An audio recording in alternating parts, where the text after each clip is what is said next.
Every Thursday since September has been my favourite commute day because that was when I discovered Talking Rubbish podcast. Getting to know more about recycling processes has been really useful for my day-to-day life and my work in sustainability. I think I am one of those slightly mad people on the train who chuckles along because I do think Robbie has got the most infectious chuckle. Congratulations on reaching the 50th episode, and I'm really looking forward to hearing the next 50 and hopefully many more. Hello, welcome to Talking Rubbish, our weekly podcast delving deep into the world of recycling and discussing the truth behind snappy headlines and one-sided stories. I'm James Piper, author of The Rubbish Book, and I'm joined by Robbie Staniforth, my far from rubbish friend. And in our very exciting 50th episode, we are joined by Mike Berners-Lee, our far from rubbish guest. Hi, Robbie. Hi, James.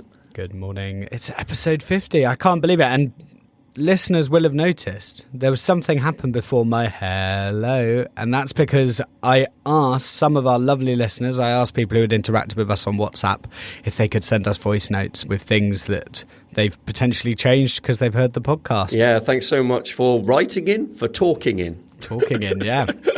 Lots of people talking rubbish this week. It is so exciting reaching episode 50. Robbie, did you think we'd get this far?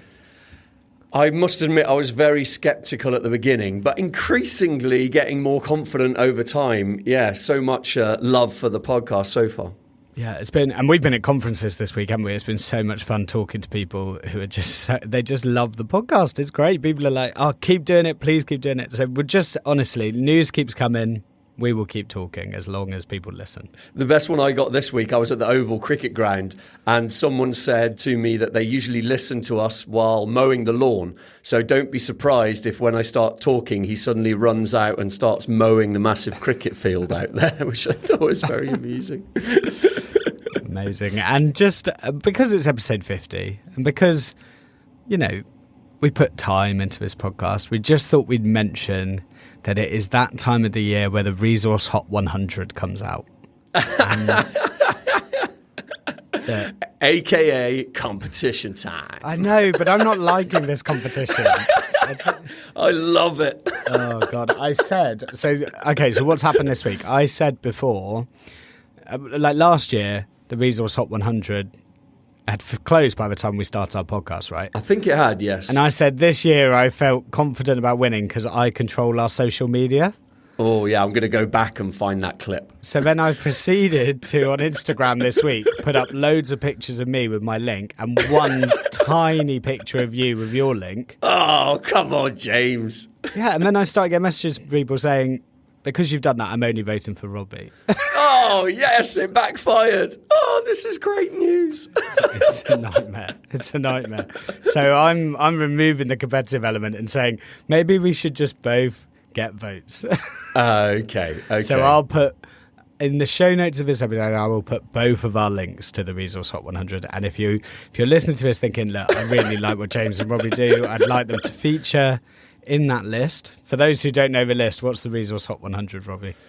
It's a list of all the top professionals in the environment in the UK. I think it's a UK limited list as far as I'm aware, who are working on waste, rubbish, resources. Certainly, it's not just about recycling. It's also about reuse and having a more circular economy too. So it's a list of a top 100 people. Yes. So if you think Robbie and I deserve to be on there, I'll put the links in the show notes and we would love a vote. It's listener voted, but not listener voted. It's public voted. And for us, it's listener voted.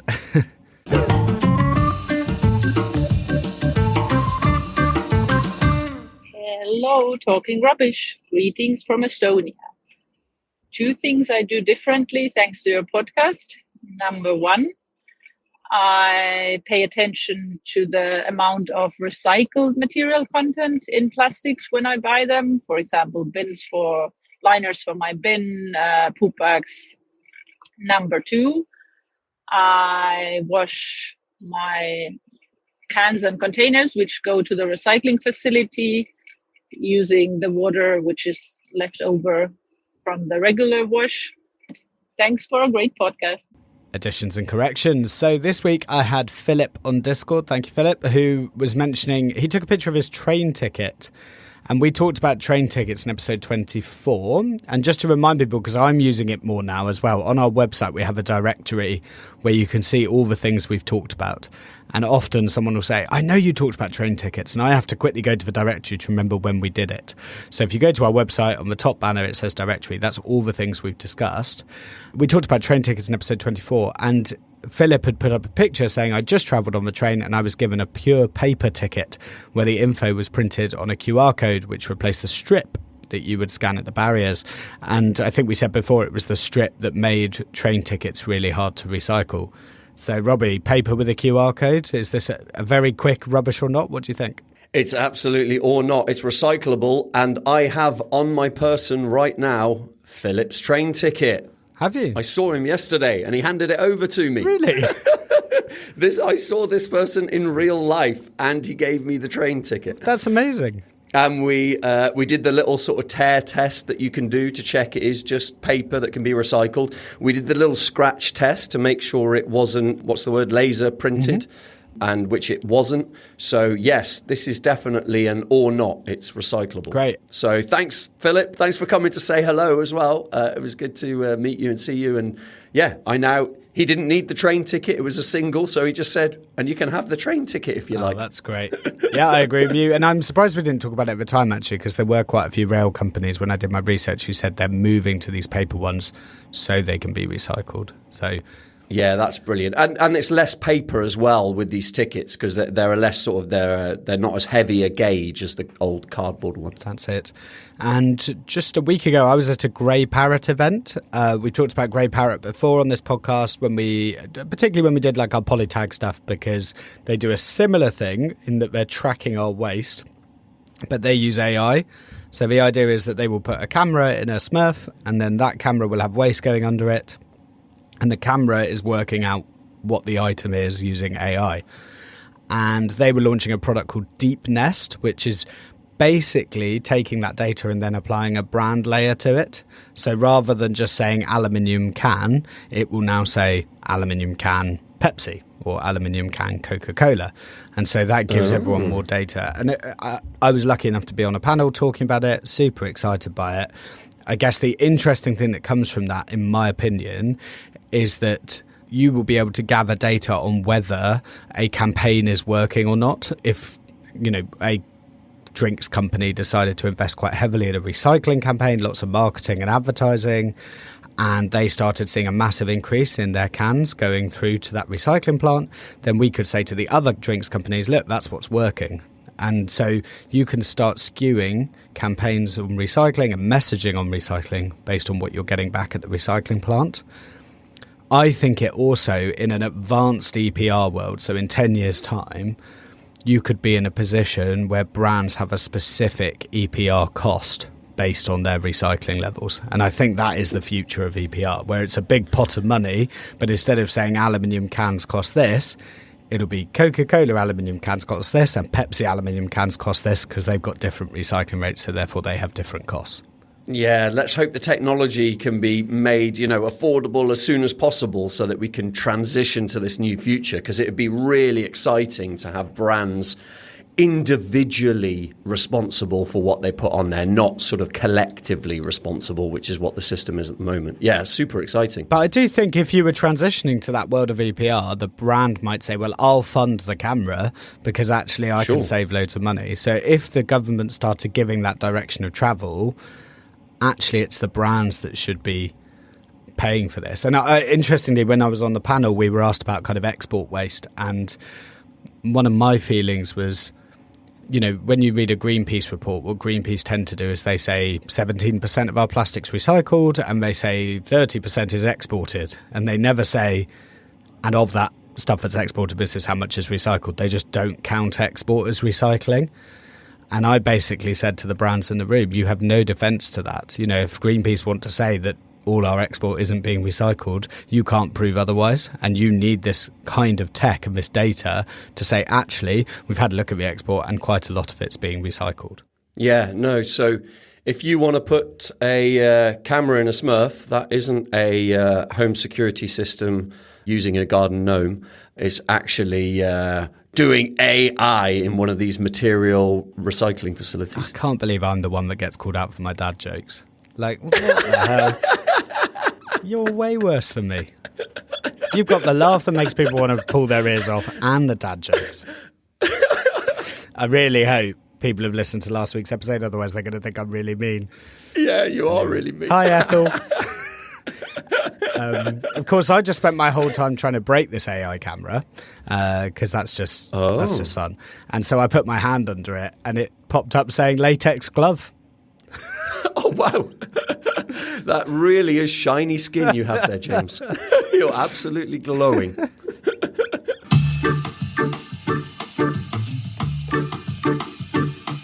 Hi, James and Robbie. Absolutely love the podcast. Something I've done differently since listening is I now take my soft plastics back to the supermarket. I used to do it, then I'd gone off it after reading the report from Everyday Plastics that said it all gets incinerated, but you convinced me to go back to bagging it up and taking it to store. Keep up the good work. Cheers. We'd like to take a moment to thank our sponsor, EcoSurety, who are on a mission to rid the world of unnecessary packaging. They help brands navigate the tricky world of extended producer responsibility, but that is not all. They also collaborate on some incredible recycling projects and consumer awareness campaigns for those tough-to-recycle materials. If you're an organisation looking to make smarter packaging choices, check them out at ecosurety.com. And as always, you can follow us on social media at Rubbish Podcast. You can email talkingrubbishpodcast@gmail.com. You can join our Discord, which is the best way to get in contact with us and communicate with our listeners. Or you can find anything we talk about in our episodes on our Linktree.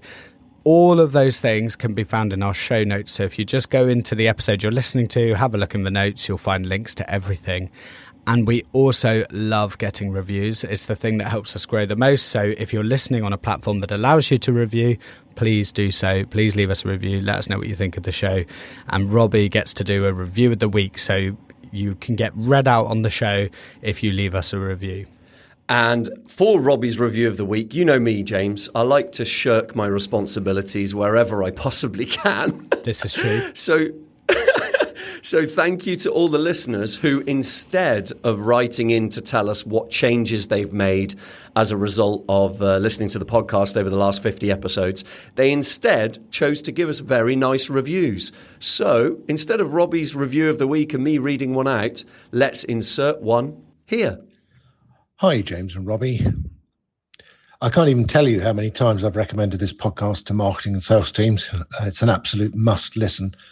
The Talking Rubbish podcast is such an effective way of showing that nothing in packaging and waste is ever as straightforward as it looks. Every decision has a consequence, and more often than not, there just isn't any one right answer. Look, I've worked in the industry and I've been around this stuff for years, but what the podcast really drives home is two big truths. First, that change is the only constant, and second, that every day is a learning day. Huge thanks to you both for the tenacity and wisdom to make this podcast actually happen. You're helping move the conversation forward in a space that desperately needs clarity and nuance. Keep doing what you're doing. We're listening. Oh, well, that is a lovely review. Thank you so much. And, it's just so nice that listeners have recorded little notes for us. So, yeah, as I said at the beginning, and you may have had a couple by now, we'll just pepper them through the episode, just like little clips that people have sent us of things they're doing differently because of Talking Rubbish. That's really what we care about. You know, we care about making a difference. We care about people understanding how to recycle better. And so everything we do is driven towards that. And it was so nice getting. In fact, we've probably got too many to air, but it's so nice getting so many from listeners who are saying, "Oh yeah, I know now what to do with a disposable barbecue." No one's actually voice noted that one. A train ticket. A train ticket. We could get that in the future. Oh, yes, thank you, Philip. Great. So let's hand over to our interview with Mike Berners-Lee. It's a super special episode 50. I'm a massive fan of his books. I love them. So just as a reminder, if people haven't heard of him, he's written some incredible books called things like There's No Planet B. Climate of Truth is his latest one. My personal favourite is How Bad Are Bananas, which was the carbon footprint of everything. I get that out all the time, and I just love reading that one because it's just a super digestible, how much carbon does it take to send an email? Well, it's all in there. Yeah, no, bananas are digestible, mate. So let's more dad jokes. Sorry. Well done, Robbie.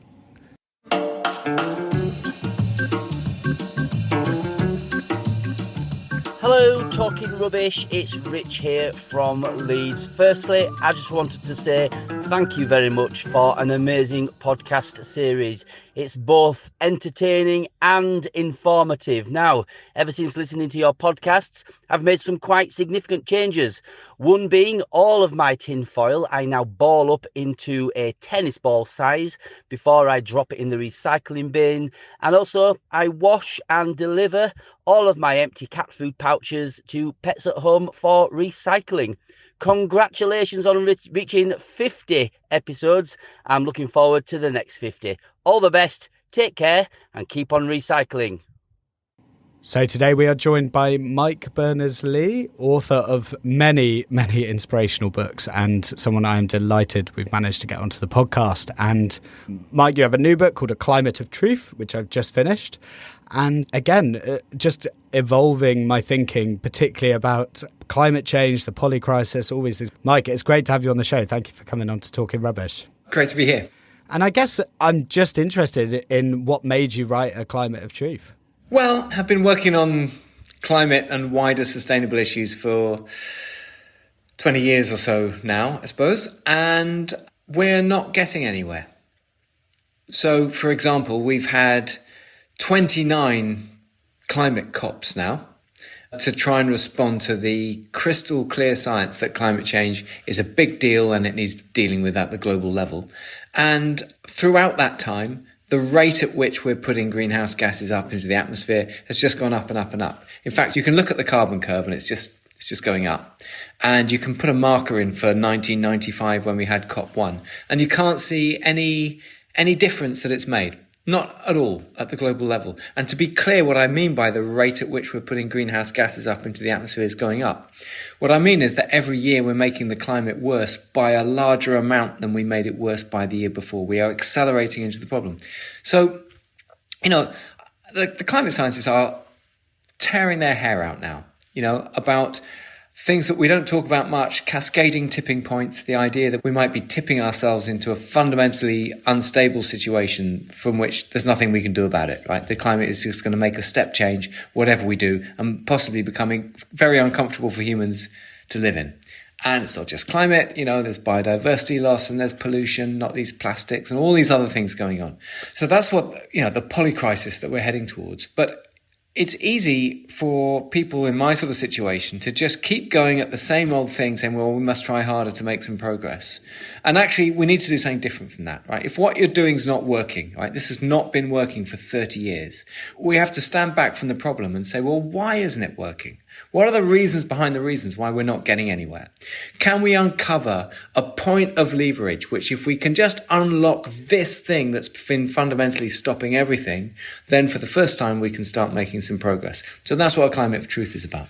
Amazing, thank you. And I guess polycrisis is a relatively new term for me. Could you just define that so that our listeners understand exactly what we're talking about? Sure. Polycrisis means it's more than one thing that's going wrong, right?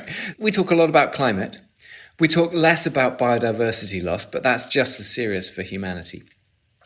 Related to that, we have rising pollution in certain areas, not least plastics, right? So the growth curve on plastics is far steeper than the growth curve on fossil fuel or other greenhouse gases.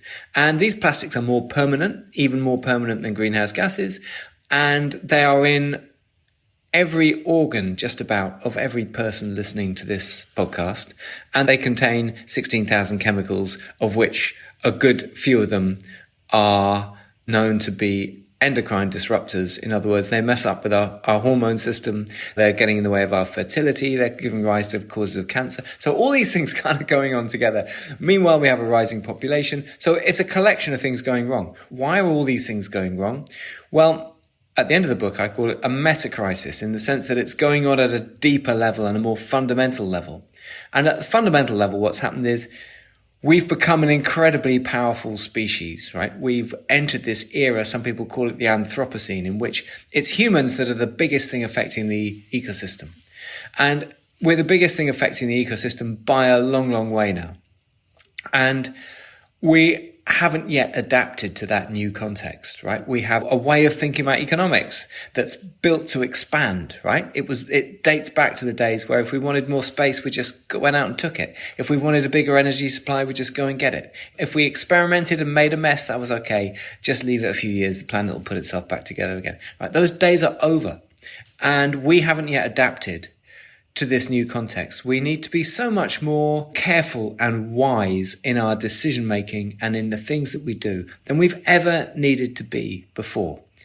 And the absolute flat out crisis that we're in now is that we're in the Anthropocene. We haven't worked out how to live in it yet. We've had a few decades of being able to live as if we're not in it, and we've sort of got away with it. And those days are over, right? We are hurtling towards what will be, I don't want to be depressing all podcasts, but let's just say it like it is, right? We are hurtling towards what will be extremely uncomfortable if we don't get on top of it. Yeah. So just dialing it back a little bit, Mike, can you just describe a little bit of how you got to where you are as one of the sort of preeminent researchers for these various books that you've written? Well, by accident, really. 20 years ago, or a bit more than that, I was just doing general organization development consulting vaguely around sustainable and social issues, and climate was becoming a bigger and bigger deal. And I was thinking, well, look, okay, maybe I should turn my attention to that. I started getting very critical of the environmental consultants because I felt they weren't able to sell in the change. It was clear what we needed to be doing and they weren't selling in the change. So I thought, oh, well, I'll have a go. And I thought I won't do any carbon numbers. I'll just let the people who do carbon numbers do that, and I'll do the general consulting. And then I just found you couldn't get the carbon numbers from anywhere, right? Nobody could. What was going on in the supply chain of a company, nobody could tell you. What was the carbon footprint of a product, nobody could tell you properly.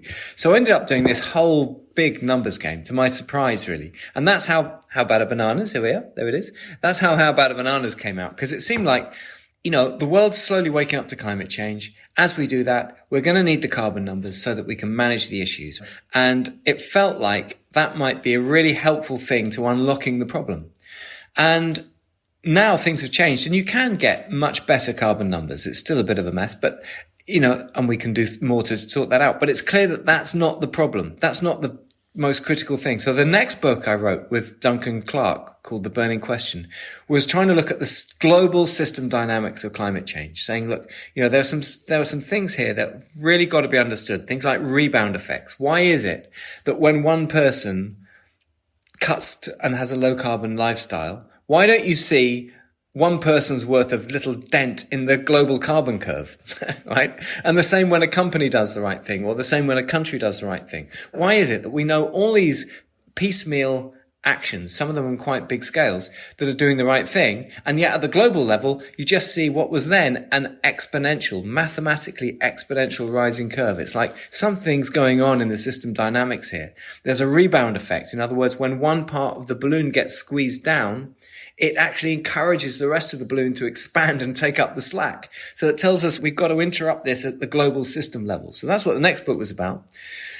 And then that's all very well, but then we're still not getting anywhere. And I came to the view that it wasn't useful to talk about climate on its own anymore. We have to treat it as part of this wider systemic thing. We're in the Anthropocene, and it's got food issues and pollution issues and all these things together. And they're all inescapably linked, and they're linked to how we think about economics, how we think about how we run our society, the values that we have, how materialistic we're feeling, all this kind of stuff. So that led me to write There's No Planet B. And then, but most recently, A Climate of Truth I've written because, I'm just trying to drill harder into why aren't we getting anywhere? And it boils down to fundamental dishonesty, right?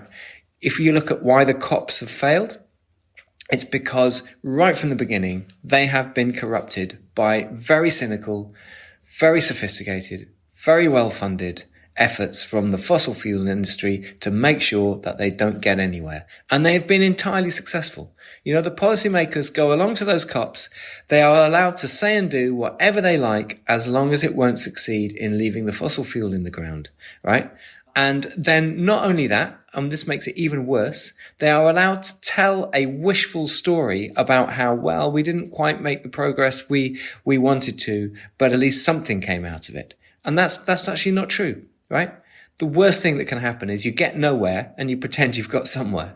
And that's what these cops are doing. And are you seeing similar things with the Global Plastics Treaty then? Because interesting you say that, because that was something that seemed to crystallise quite a lot around the Plastics Treaty. What exactly was happening there in your view? Yeah, totally the same.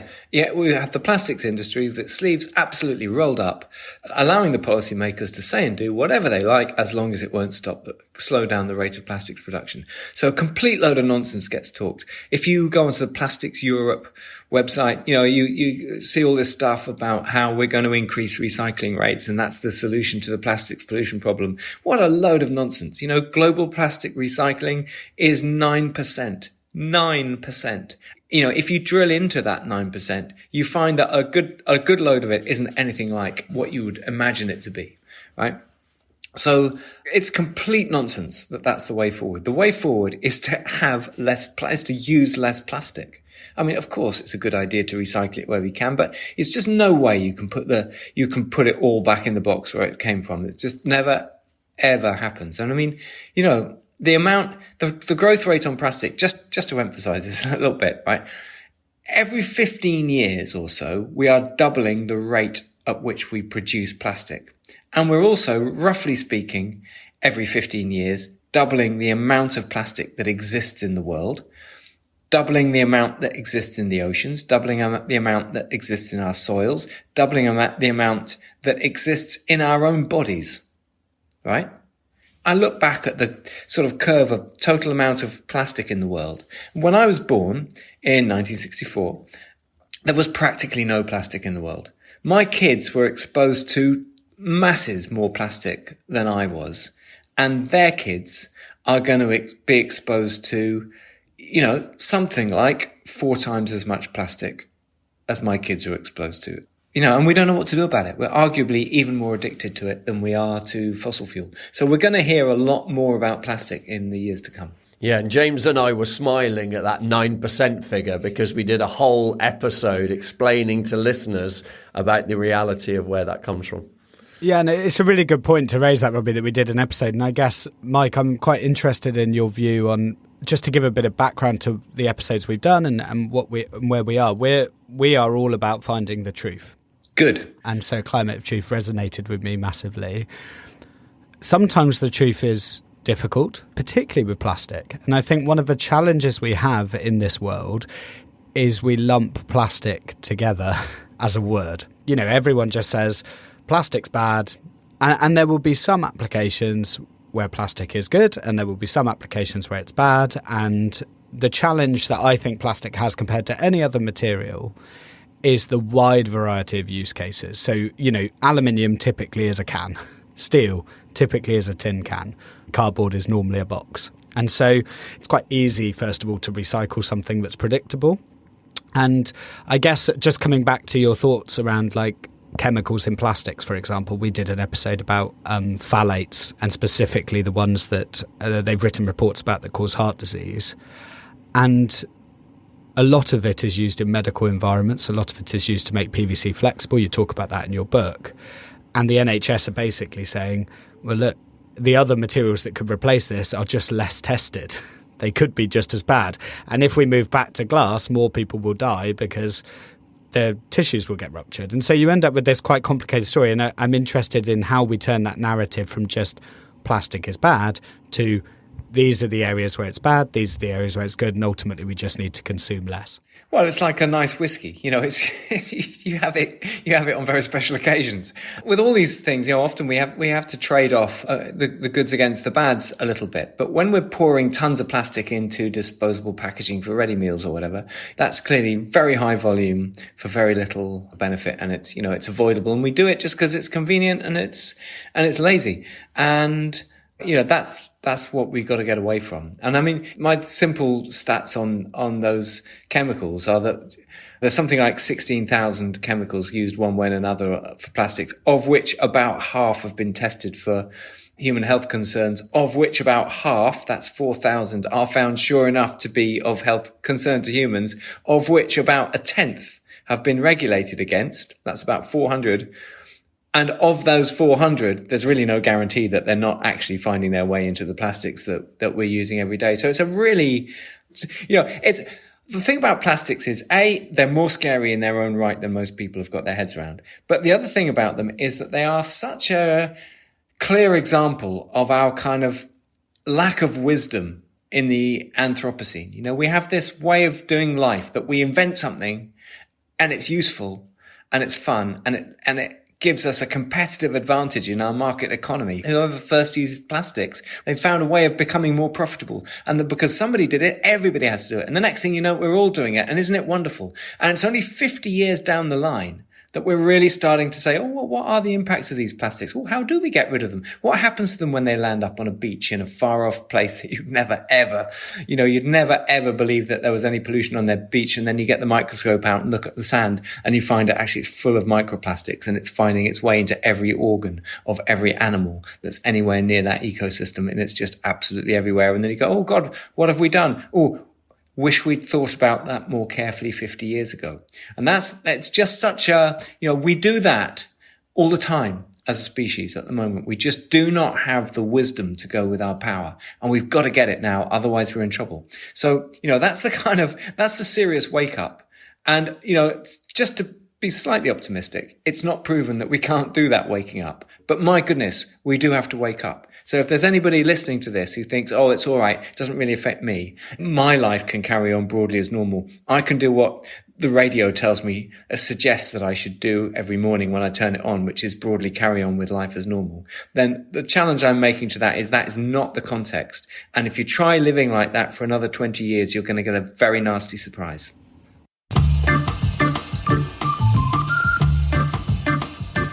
Two things that I have changed since I've been listening to the podcast. First one is we use a lot of blister packs. We get through a lot of blister packs in this house, and we now recycle them through boots. And the other thing we've really started doing is recycling our flexible plastics. I now put them in a separate bag under the sink, and then when we go to the supermarket, we go and stick them in the big green bin outside the supermarket. So, absolutely brilliant stuff. Love the pods. Highly entertaining. Keep up the great work. Cheers. We've spent a lot of time looking at reusable packaging systems, and I come up against cost, commercials all the time. And I was so frustrated last week. We talked about it on the episode a couple of weeks ago. Robbie and I were presenting at a conference, and we attended a talk on climate change to what was definitely an audience of people who cared. They were nodding, they were smiling, they were saying we need to reduce carbon. That was the whole thing. 25% of that audience had a single-use coffee cup. How can we change minds if people who are, already converted aren't doing what they should be doing? Well, we need to challenge it at every corner, which maybe gets a bit exhausting, but we do need to do that. I mean, I had the same experience recently. I was on stage doing a talk with, Tony Juniper and I have both written books, actually, in quite similar veins. I focus on truth as the big point of leverage, and he focuses on inequality as the big point of leverage. And I read his book and said, I'm totally with him. Inequality is huge in all this. And he read my book and said, yeah, maybe I should have written a bit more about truth. So we've written these two quite parallel books. Anyway, we found ourselves on stage and we were both really thirsty. And sure enough, there in front of us was two plastic beakers. It's like, these things it became so symbolically loaded. So we put up with the whole show for an hour, not taking a sip of water, because it's just like, we can't now, because it's become, but when you make that message, you do actually change the dial a bit. And that was at a Cambridge college hosting this thing. And I don't think they'll do that next time, right? Because it was embarrassing for everybody. And I think if you, at that conference, I'm guessing you probably mentioned the cups, and hopefully in such a way that it became an issue that now everyone's thinking about. We've got to wake up. What I'm saying to every audience I talk to now is that we've got to be brave, right? But we have to be prepared to stand up and challenge things that aren't right in the meetings we're in the conversations we're in the behaviors we see, in the media that we see our friends, colleagues and family reading, because we are sleepwalking into a terrible situation, and we don't need to, But that's where we'll end up if we carry on being as lazy about this as we have been. We've been treating sustainability as that lovely little thing that you do on the sideline, maybe if you can be bothered. And, the wake up we're going to get if we carry on like that is going to be so unpleasant that we're far better off heading it off now. Yeah, I think inspired by that, actually, that thing of being more bold in the way that we talk about things. There's this problem, though, with trying to get to the truth so that one can be bold enough to make these statements. And that's certainly something that myself and James have found on the podcast of who do you believe? What do you believe? Where does mainstream media fit in all of this? Because that's a lot of what we spend our time doing is actually scratching. And it doesn't take that much. I mean, I say that James does all the work to scratch behind the surface. So I've got no idea how much digging he's actually doing.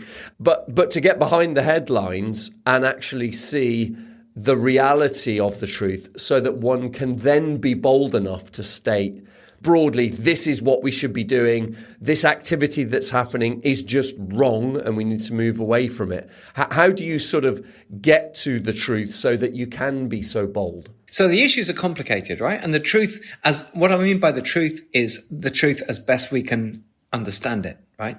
Because some of this is emerging. There's scientific uncertainty. For example, around plastics, how bad are they for human health? The detail of that is still emerging, and there's claim and counterclaim to some extent around that.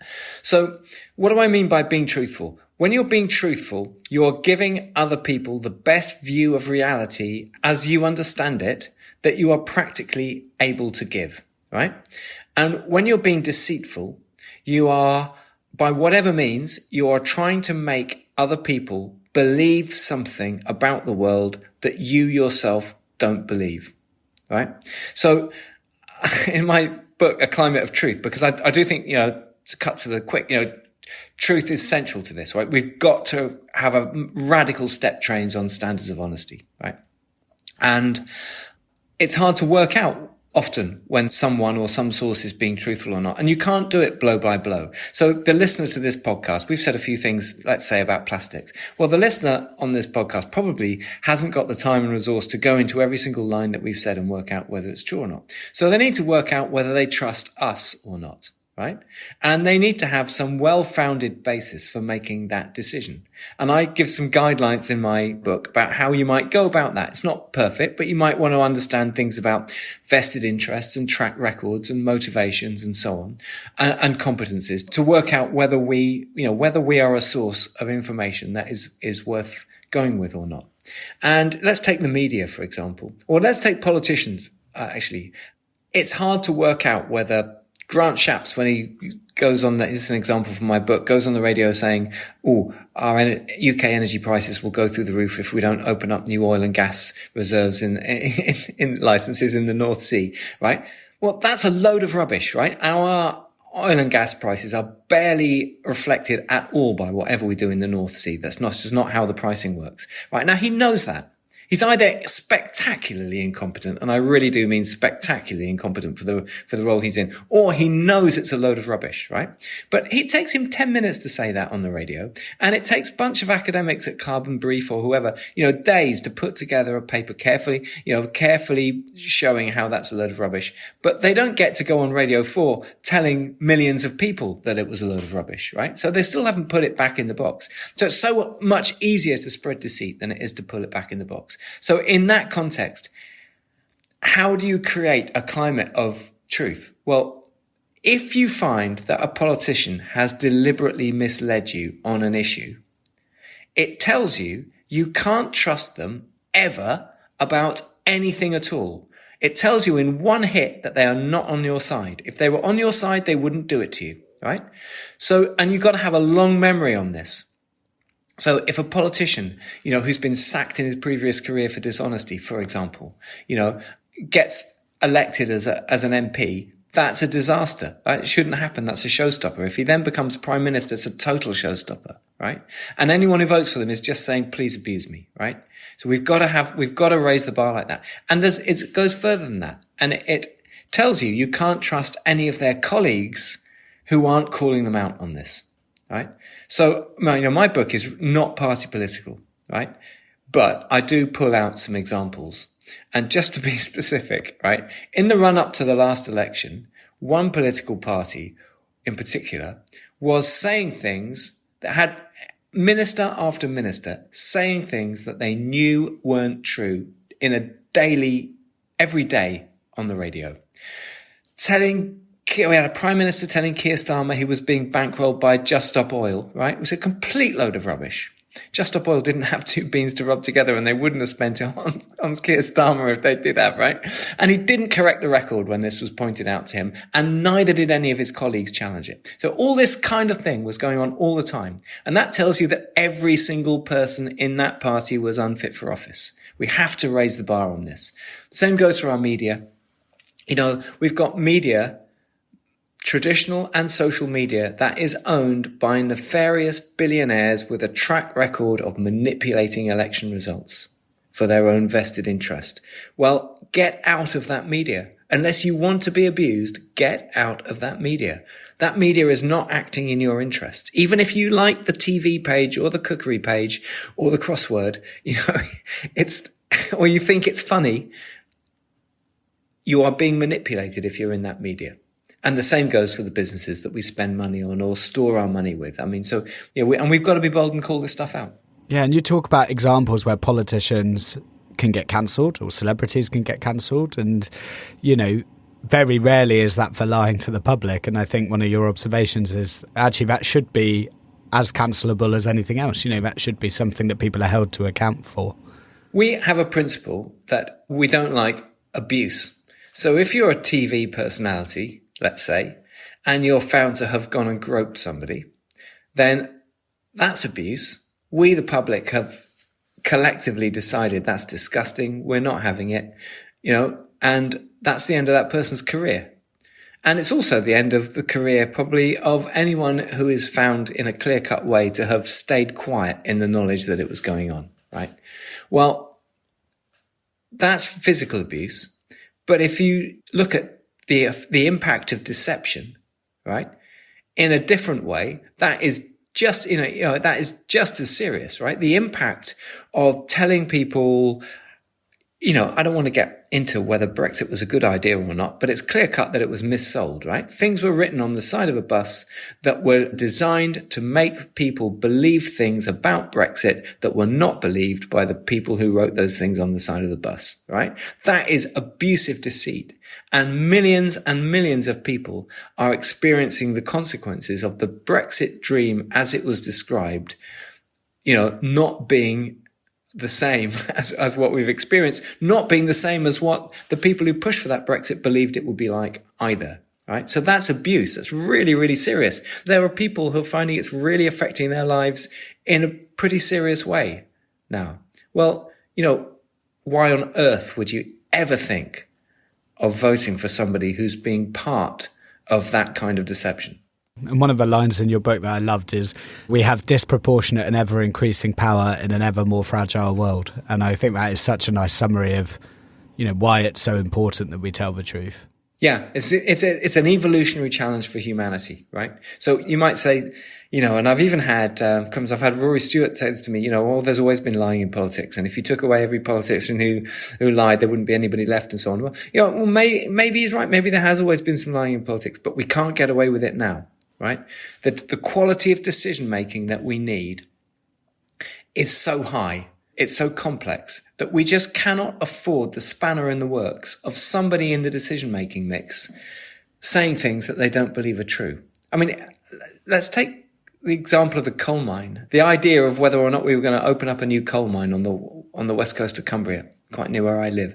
I mean, all the arguments for that coal mine were fundamentally dishonest, right? They said it was going to be carbon neutral. That's a load of rubbish, right?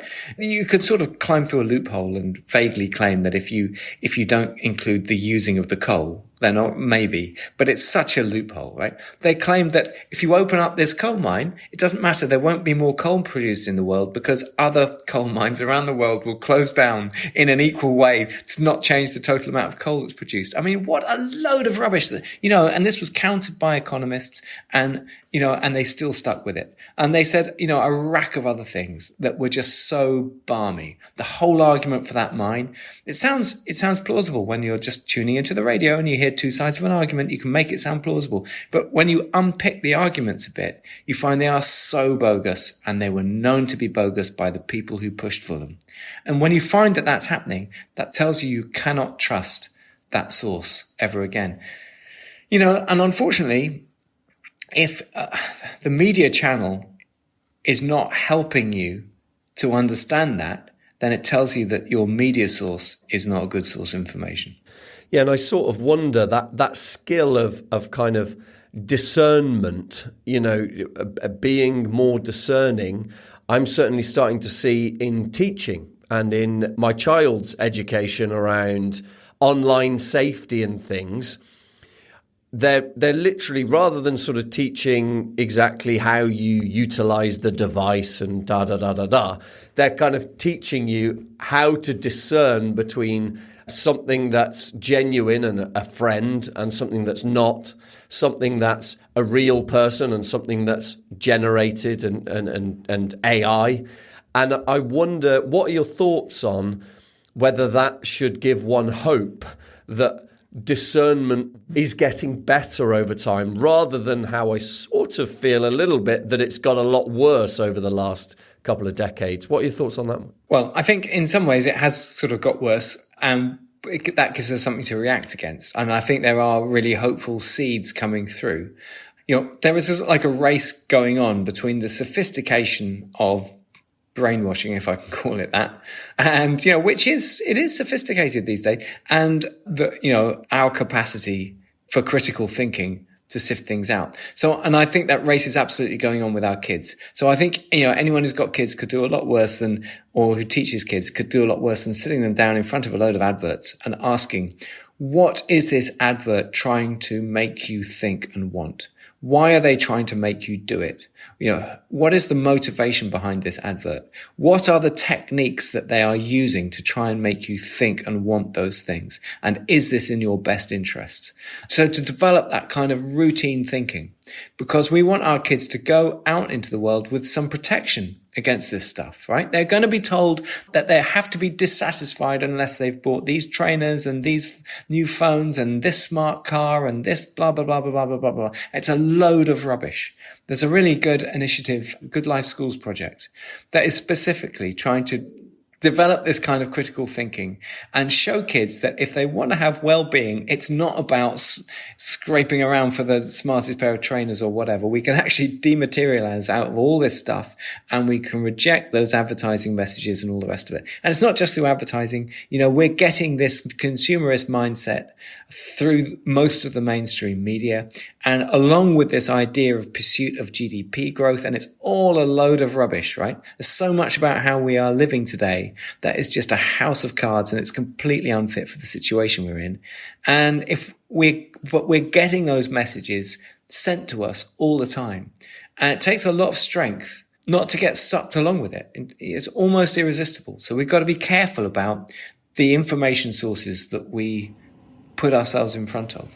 And I guess we've got to recognise our power as people. Like, I think I don't know why, but I'm thinking of A Bug's Life, when the ants are versus the grasshoppers and they suddenly realise how many of the ants there are and they can compete. It's like, look, we've got to vote with our feet. We've got to decide who we want to support, who we don't want to support. And I think, people have to do that on an individual basis. This world of social media that has evolved has led everyone, well, not everyone, but has led a significant percentage of the population to just look at headlines, to get their information in 6 to 10 seconds, and that is really hard. And that's why we do a podcast, because we get to talk to people for an hour and we get to think a bit more deeply than just here's the headline, which is really great, and we love doing that. But I think we need to become better critical thinkers. We need to spend more time delving into the truth behind things and then making decisions about what we're going to do as individuals to improve that. I would encourage people to go for less information, but higher quality. Okay, interesting. Right? It's usually not important to be up to the minute on what today's news is. It's much more important to have a really good source of digested information for what happened last week. Right? That if you want to understand the world. Yeah, the nowness is not such an important factor. It's just clickbait. And come to a higher level, I guess, is, think about the world as a whole rather than, your bit in it, which is because we get that a lot, don't we, when we talk about climate change. People say, oh, yeah, but the UK is only 1 to 2% of, the issues. So we should be focused in China or India or all these countries where, it's a much bigger issue. And ultimately, if we don't sort ourselves out, then what right does anyone else have to sort out as well? There are so many arguments that are put out there one way and another to try to take us to the position of not doing anything. And one of them is it's all hopeless. One of them is we're too feeble to make a difference. One of them used to be climate change isn't even a thing anyway. I mean, we've still got this argument, it'll cost too much money to deal with climate. This idea of, we can't possibly do this stuff with plastics because it's more expensive. We can't afford it. Well, okay, that argument might stack up in a very, if you take a very narrow view, a very business as usual view that totally fails to stand back and recognize the seriousness of the problem. But the minute you do that, it might be worth it. Yeah, and I mean, I just take disposable vapes as an example, which is an extreme frustration. They've banned disposable vapes. So what's happened? They've introduced rechargeable vapes that are basically disposable vapes with a USB charge point, and the retailers are selling them for the same price and just making less money. And it's mad. So if you introduce legislation to try and fix this stuff, people find the loophole. And it's actually even bolder than that. And if we take coffee cups, one of my big frustrations is there's no single-use cup charge. You put a single-use cup charge in and suddenly you drive reuse systems because you can afford to collect, wash and redistribute cups. And we're just missing that government-led and ultimately people-led thinking of how we can change systems. And it relies on kind of us going, look, actually, we have to make a bit less money and GDP has to fall a bit because ultimately we're reinvesting it in somewhere else. Well, there's a whole values reset that, is just needed. Well, I think one of the questions we've all got to ask is how superficial are the problems? How much can we deal with them by putting some sticky plasters on the top, like increasing recycling rates, developing a new kind of plastic? How much is, and those things might be important in one level, but are they going to fundamentally deal with the polycrisis? Or do we need to go under the surface of it into how our economics is operating, how our politics is being run, the levels of inequality that we've got in our society, those kinds of questions, and our attitude to consumerism and things like that. Or maybe, my take would be, yes, we absolutely need to get to that level. My take again would be actually we need to go deeper. We need to look at the values that we cultivate in our society, and specifically, the three that we have to have now, in other words, I'm just being pragmatic about this. We have to cultivate these values because without them, we can't thrive. And the first one is we need to have much more respect for the environment. We need to consider ourselves as part of the environment, not just the environment is something that we use. And that's quite a difficult thing to do if you kind of live in a city and you've always lived in a city and there isn't much natural environment around you. On its own, that's quite a tough one for many of us. The second one is we have to have a universal respect for all humans, right? Whether they are in Gaza or Israel or America, Ukraine, the UK, Russia, a human is a human. And we have to treat every human with equal fundamental dignity and regardless of how rich they are. So, that's a doable thing. It's a value we can cultivate. But if we want all people to be treated as equal value, we are going to have to stand up and fight for it, because there are right now growing narratives that all over the world, and not even in this country as well, that are trying to suggest that maybe some people are fundamentally more valuable than others. And if we don't like that, we're going to have to reject it hard, because otherwise we're going to lose, this idea that all people are equally valuable. So that's the second one. And the third one is this respect for truth, right? We have to hang on to the truth as an absolute insistence. Anything that anybody who is deceitful around the truth, and in my book, there's a whole taxonomy of deceit.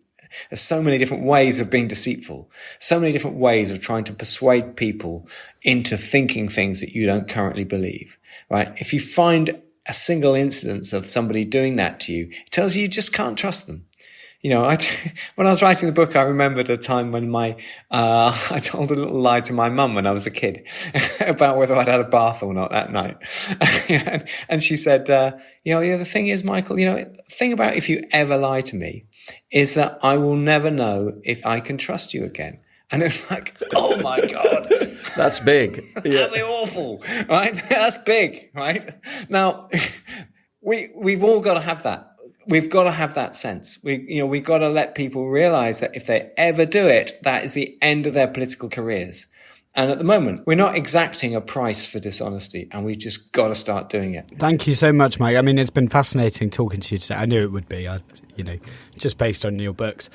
Very conscious we have discussed overconsumption and consumerism, but I'm also conscious that this podcast always likes to give away a gift whenever we have a guest on. So I feel bad asking this question, but it better not be fast fashion, James. Yeah, as I say, whenever we have a guest on, we offer listeners the opportunity to win something that's meaningful to the guest. I was just wondering if you had an idea of what we could give away. Well, look, I'll let you make the final call on this, because I just thought about this for a couple of minutes. And I was thinking, obviously all my books are meaningful to me, and I'd be happy to send signed copies of them all. You could have the box set, 4 books. But that feels a bit egotistical. So the next thing I thought of was a book that I really like, that I've lent my copy so many times. I've had to buy it about 5 times.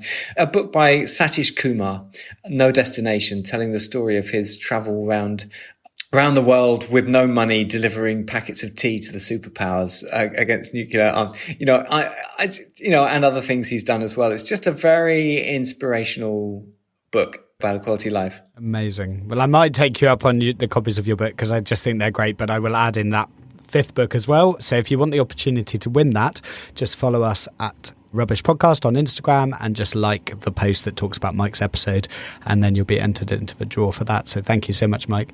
And we ask, just to wrap up, we ask every guest the same question, which is, if you had an environmental superpower, what would it be and how would you use it? Okay, so we need to get much better at getting the people in powerful positions, at selecting more suitable people into positions of power, politics, media and business. So I would have just a detector. I'll just call it a kindness and honesty detector, so that you can spot the people who are fundamentally fit to be, for example, politicians. So we don't talk anything like enough about those qualities. They are the 2 must-have things, kindness and honesty. Nice. I like that you took the positive spin as opposed to the BS the detector. other end of that detective, and it could have been, yes. And I guess you would want it to stretch beyond politicians. You'd want to be scanning your newspaper before you bought it and say, is this going to be a kind read, or is this going to be quite difficult and heavily skewed? So you'd want it throughout your life. Yeah. Yeah. Who's the chief executive of this business that I'm buying a product from? Yeah, very good. Thank you so much. Oh, well, Mike, it's been great to have you on Talking Rubbish. We really appreciate it as we celebrate our 50th episode. Almost a year, Robbie. It feels longer to me. No, that was brilliant, Mike. It was so inspirational to hear some really interesting thoughts around. And one of the things I'm definitely going to take home and have a discussion with my daughter around, maybe I won't call it discernment, that might be a bit boring, but chatting through how she can tell the difference between A and B, I think is such a vital parenting tip. So I've taken that, if nothing else. Totally. Thank you so much, Mike. And as always, if you want to follow us, we're on social media at Rubbish Podcast. You can email talkingrubbishpodcast@gmail.com. You can WhatsApp us. We've got a Discord if you want to connect with our listeners. Again, all the links of those things are in our show notes. So for now, all that's left for me to do is say goodbye and see you next bin day. Bye. Bye. Bye.